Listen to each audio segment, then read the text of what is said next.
the best part of the story is I remember this young kid, I think you were 5 or something, and you went out and your mom took some food for your dad, and you were hopping out to the communists who were there with guns, and you were turning around and saying, what are you doing with my dad's food? Oh my God. Absolutely. You brought up a great point. As a child, there was no fear. I had no fear. And, right. I look back now through life, the things that usually hold me back or hold people back is the fear. And at that time, at 5 years old, my mom made a trip to visit my dad in concentration camp where she brought food.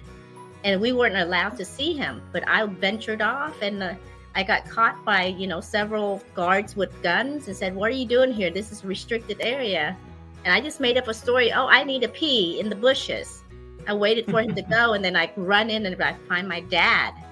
And it was a very sad scene because it was food, but they were cutting up all his food. My mom would bring rice cakes and they would cut it up. The reason is I didn't know at the time is they were trying to look for stuff that my mom would smuggle to my dad, like gold or whatever, anything to in the food.